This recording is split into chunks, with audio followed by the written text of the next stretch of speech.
Hello children, how are you? I hope you all are fine. How your class is going on? I hope you will be enjoying.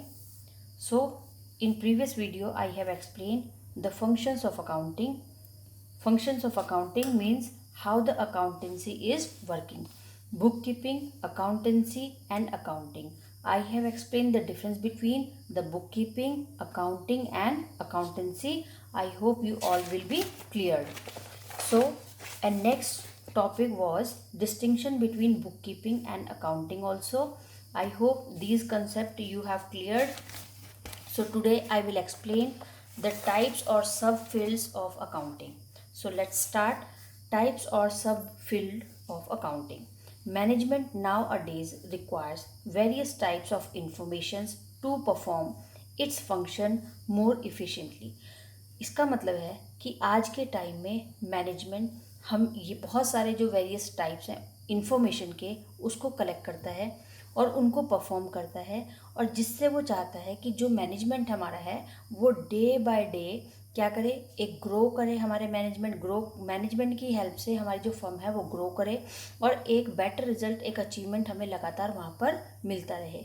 तो इसका मतलब है कि management का मतलब है जो किसी फर्म को मिल करके लोग चला रहे हैं, that is called the management.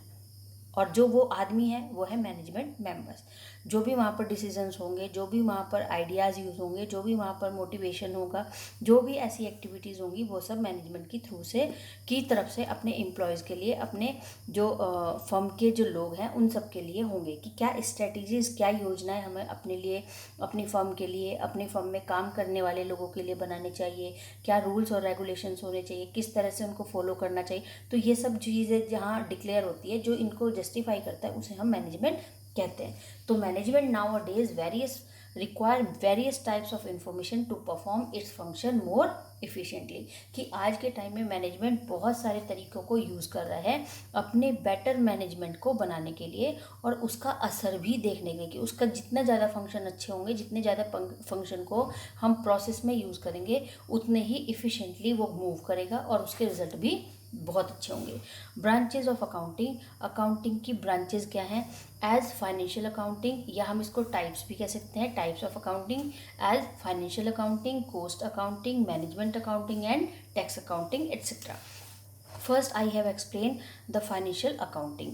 The main purpose of this branch of accounting is to record the business transaction in a systematic manner to ascertain the profit or loss of the accounting period by preparing a profit and loss account, and to present the financial position of the business by preparing a balance sheet.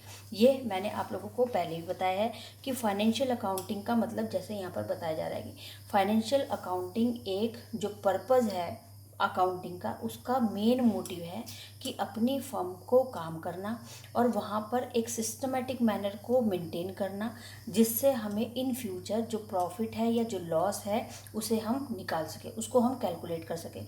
उसको profit को या loss को calculate करने के लिए हमें prepare करना पड़ेगा अपना प्रॉफिट और loss account. After that we have prepare financial position. Financial position की अब हमारी जो फर्म की स्टेबिलिटी है, हमारी जो बिज़नेस है उसका स्टेबिलिटी कितना है, या इन फ्यूचर वो ग्रो करेगी कि नहीं, या हमने उसको कंपैरिजन करना है, एनालाइज करना है कि पिछले साल में हमने प्रॉफिट ज़्यादा मिला या इस साल हमें प्रॉफिट कम मिल रहा है। तो ये एनालाइजिंग है, जहाँ पर हमने अकाउंटिंग की प्रोसेस को पढ़ा था कि अकाउंटिंग के जो प्रोसेस थे वहाँ पर बताया था कि सबसे पहले हमें अकाउंटिंग में पहचानना पड़ता है, आइडेंटिफिकेशन करना पड़ता है, उसके बाद धीरे धीरे हम स्टेप बाय स्टेप अपनी प्रोसेस को यूज़ करते हैं, जिसमें हर एक स्टेप की अपनी अलग एक वैल्यू है।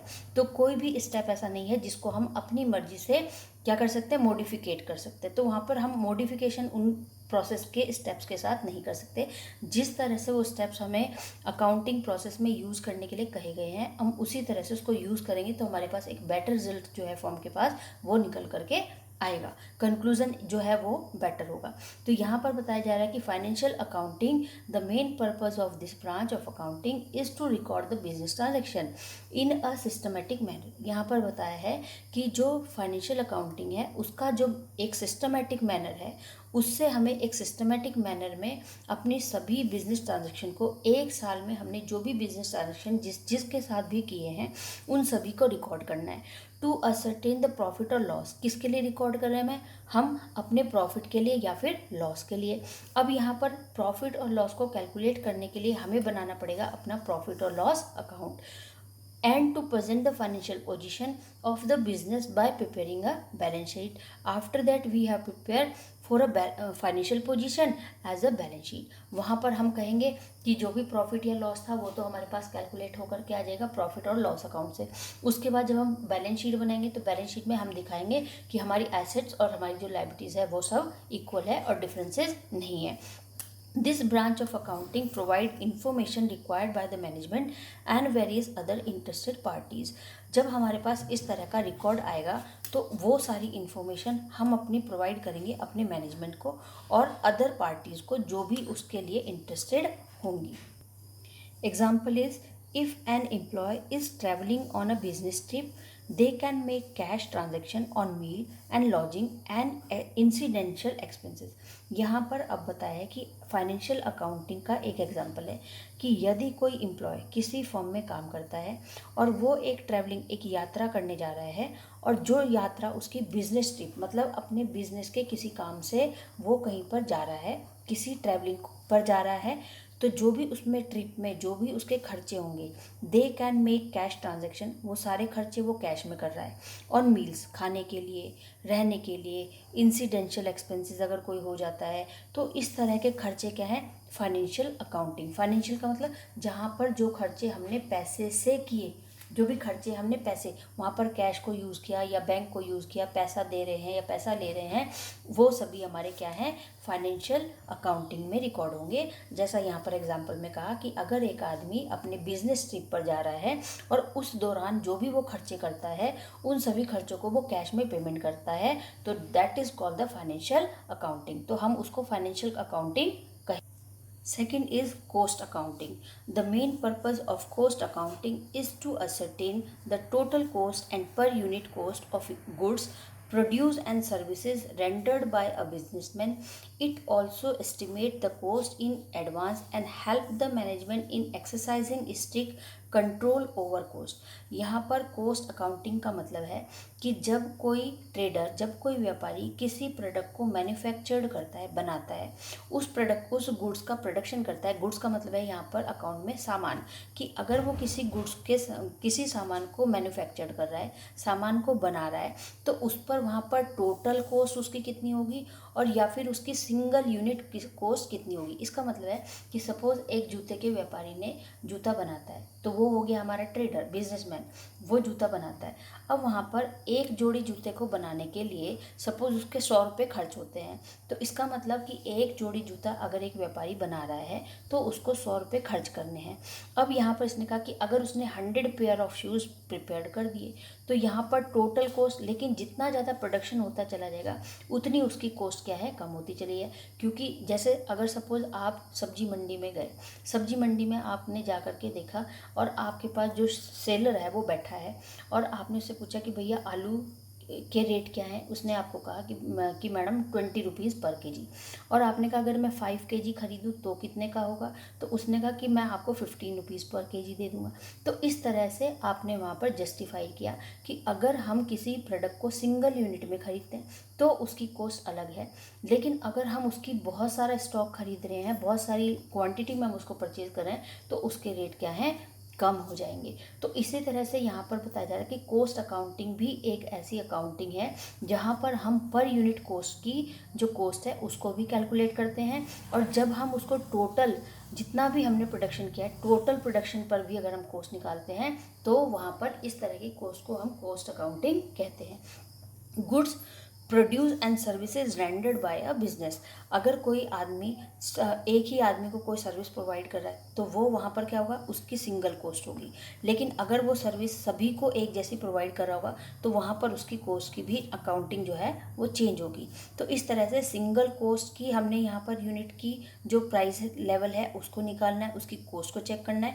और जब हमने उसको प्रोडक्शन को बहुत एक लार्ज स्केल में प्रोडक्शन किया है, एक बड़े पैमाने पर हमने सामान बनाया, तो उस पर उसका कितना खर्च हुआ, जिसको हम कैलकुलेट करते हैं अपने कॉस्ट अकाउंटिंग के through. Cost accounting involve determining fixed and variable costs, fixed costs and expenses that recur each month regardless of their level of production. यहाँ पर बताया जा रहा है कि कॉस्ट अकाउंटिंग के टाइप्स क्या हैं, फिक्स और वेरिएबल्स। वेरिएबल्स का मतलब है चेंजेस, कि जहाँ पर हमें कुछ ऐसे कॉस्ट अकाउंटिंग में यूज़ करने पड़ते हैं मेथड, जहाँ पर एक फिक्स मेथड भी है और एक वेरिएबल।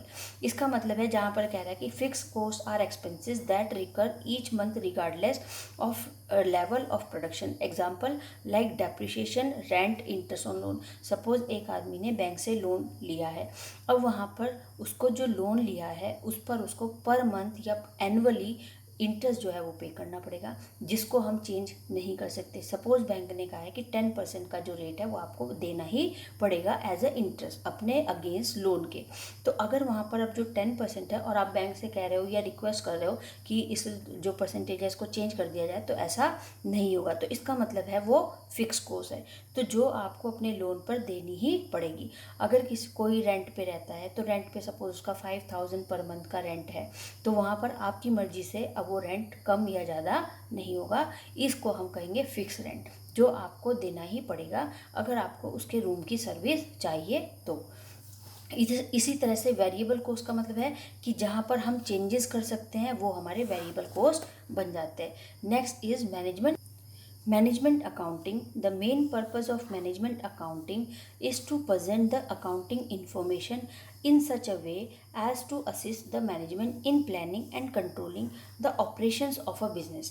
Management accounting का मतलब है कि जो एक प्रोसेस मैनेजमेंट यूज़ कर रहा है अपने इंफॉर्मेशन के लिए और अपने सभी काम को कंट्रोल करने के लिए, अपनी जो भी प्लानिंग उसने की है अपने फर्म के लिए, अपनी दुकान के लिए, कि सपोज़ एक हमें स्कूल भी जाना है तो हमें क्या करते हैं, जब हमारे स्कूल में एडमिशन होता है तो हम प्लानिंग करते हैं, मैं इस टाइम पढ़ूंगा, मैं इतना पढ़ूंगा, मैं ये सब्जेक्ट को ज़्यादा पढ़ेंगे।